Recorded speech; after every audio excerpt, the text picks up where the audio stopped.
Did you really think you'd be staying with us? Looking even dumber than usual, my mother-in-law scoffed.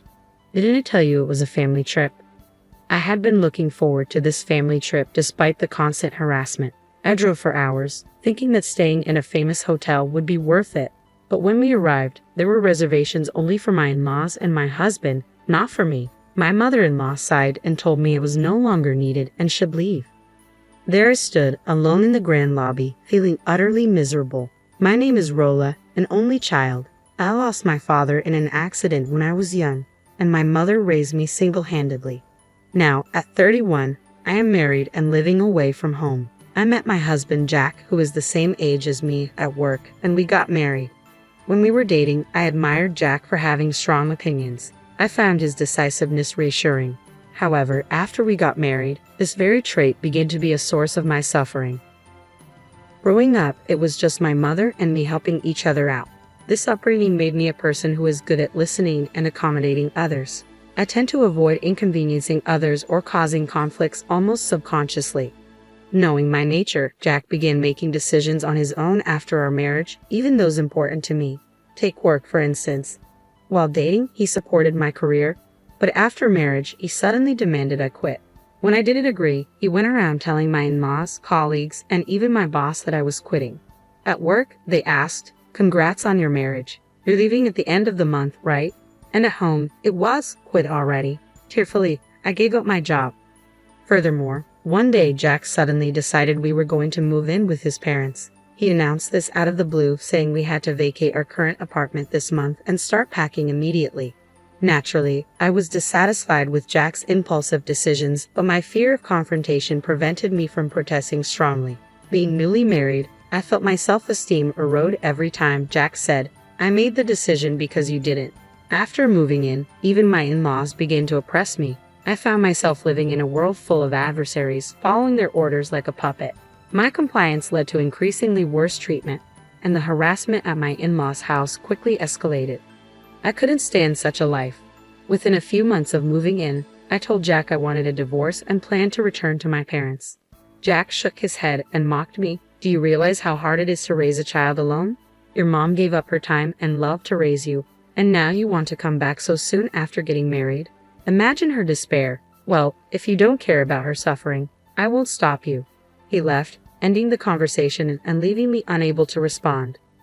Alone, I pondered Jack's words. In fact, my mother had recently started dating someone and was considering marriage. Now that I was married, she could finally focus on her own happiness. I couldn't disturb that, telling myself it would be fine as long as I endured. I put up with the treatment at my in-laws for about a year.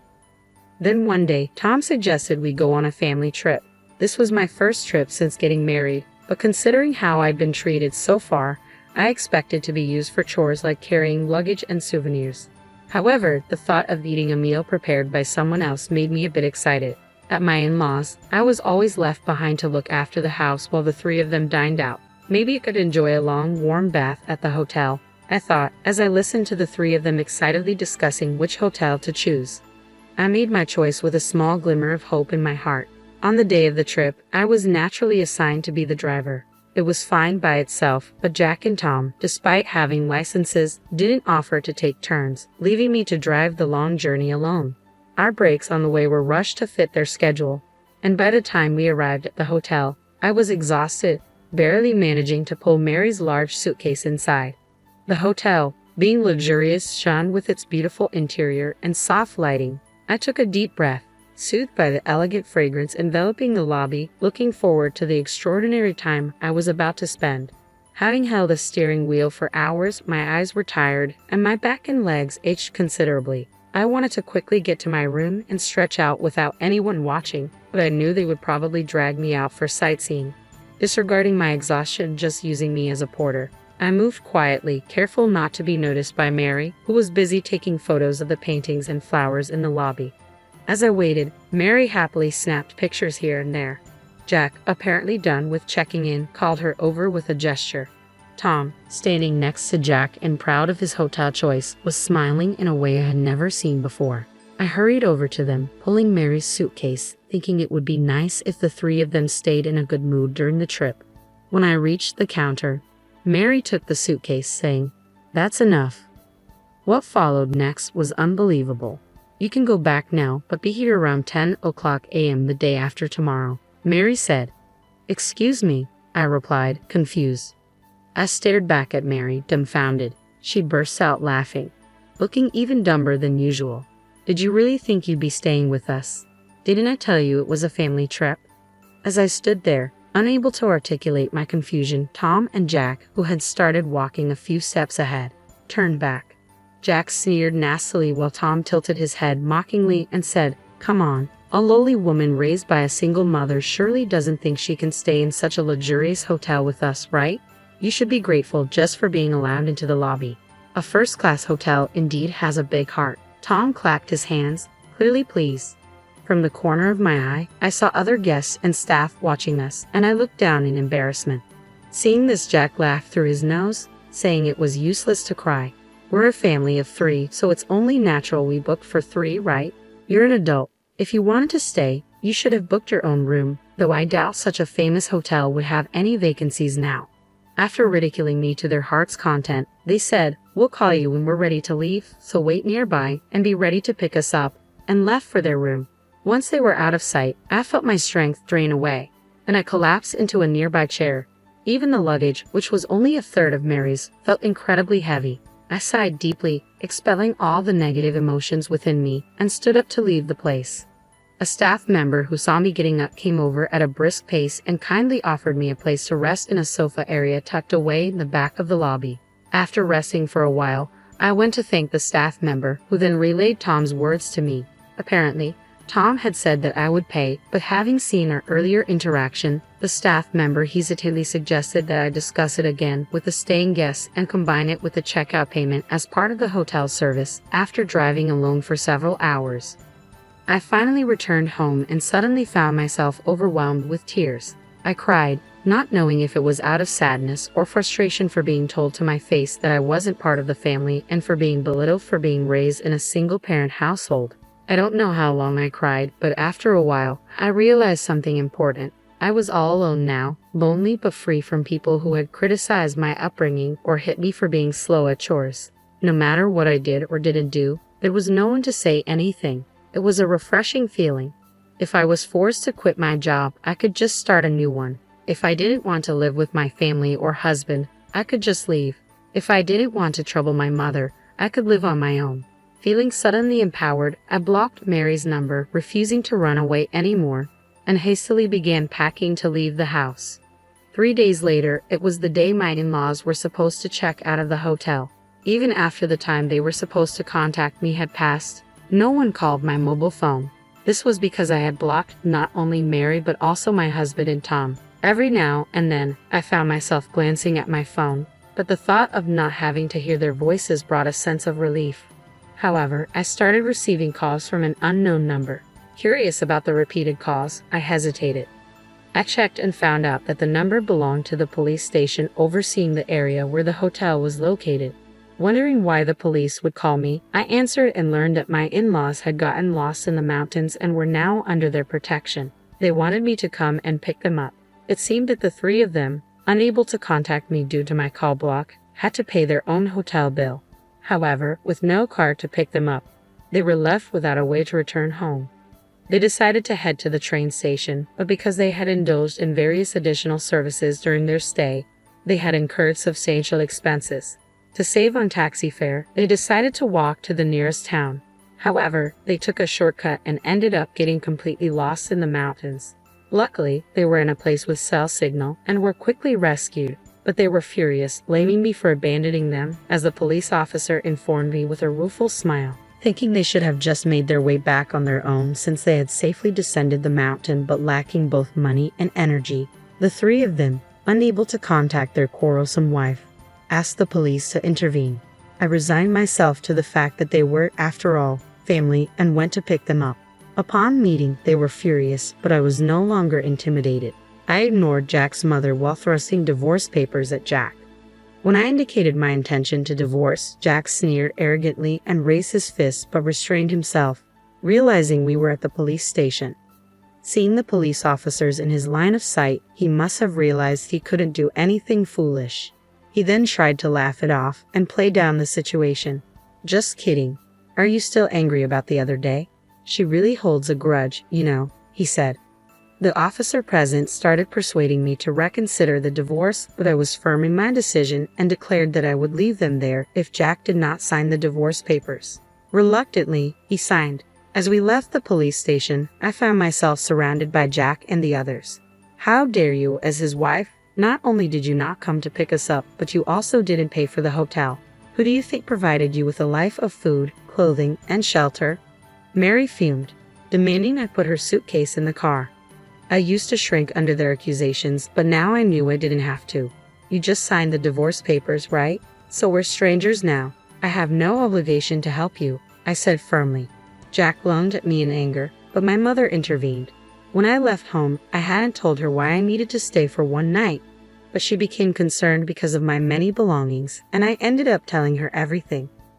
My mother scolded me for not speaking up sooner, cried with happiness that I had returned, and commended my endurance and courage for choosing divorce.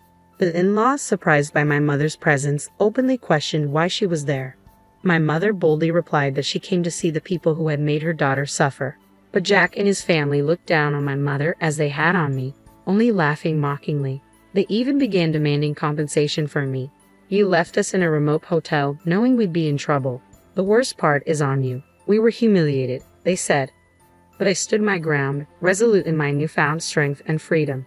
We were humiliated and suffered losses, so we'll demand proper compensation. I thought you might be a woman of low character to be abandoned by your husband, but now I see it's because of your attitude.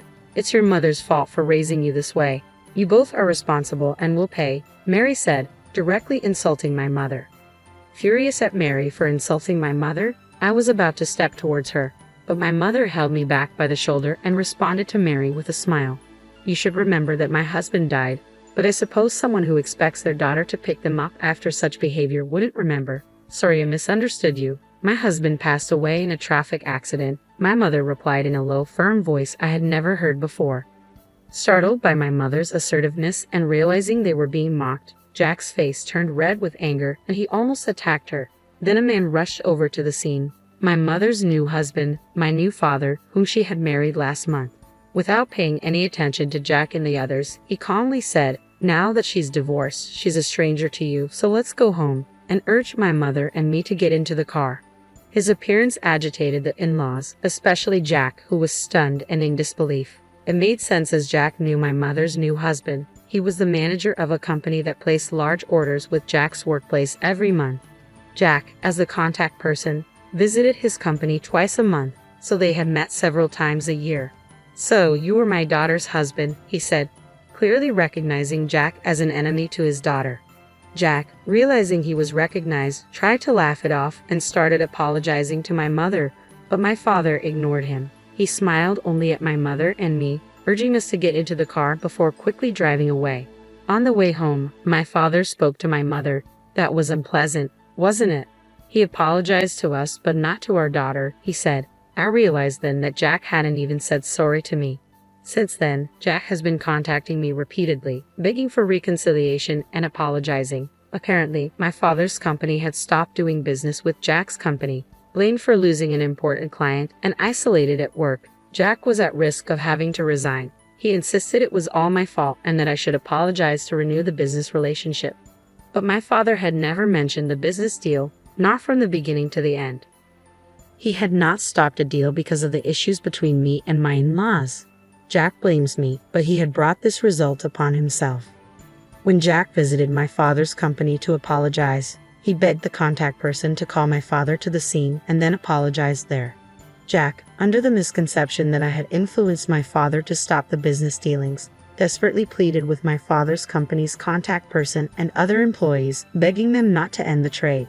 Furthermore, after returning to work, Jack repeatedly made phone calls and visits during work hours, and eventually waited for my father's return home to keep apologizing. Of course, to my father's company, it was unclear why they were being apologized to, and it was troublesome. Jack's actions became known among his superiors. Eventually, Jack was removed from his assignment by his boss for his excessive behavior. This was the result of his thinking that I had caused the trade stoppage and not considering others' inconvenience and his self-preservation. I ignored all of Jack's reconciliation attempts and chose a suitable moment to change my mobile phone number. This allowed me to completely cut off any contact with Jack, who had persistently tried to reach me by changing his address and number. After spending some time at my parents' house, I moved into an apartment nearby to avoid disturbing my newlywed parents and started a new life. Once everything was settled, I demanded compensation through a lawyer for Jack's violent behavior and unfair treatment. Right when Jack had left his job, I swiftly demanded a lump sum payment, which he paid using his recently received severance pay. This left him leading a meager life without a job or severance money. His parents, who were always extravagant with money and had moved in with him hoping for support, found themselves with almost no savings. Thus, the three adults faced a difficult situation. Later, I heard from a former colleague that the business dealings had resumed, and Jack, believing the damage was nullified, demanded to be reinstated at his company. Jack is likely to continue living a challenging life for some time.